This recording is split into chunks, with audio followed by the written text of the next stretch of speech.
We are looking at how to pronounce this word and more confusing vocabulary as well in English. Stay tuned until the end of the video for more confusing pronunciations.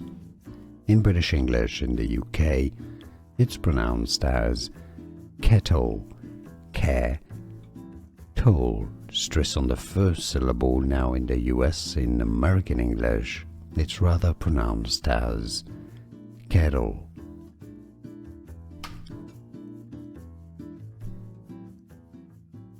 We are looking at how to pronounce this word and more confusing vocabulary as well in English. Stay tuned until the end of the video for more confusing pronunciations.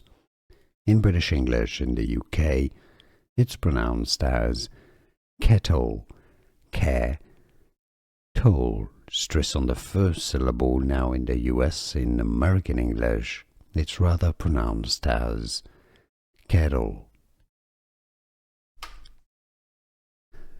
Here are more videos on how to pronounce more confusing words and names too many mispronounced. Like this video if you found it useful. I appreciate your support. I'll see you soon and thanks for watching.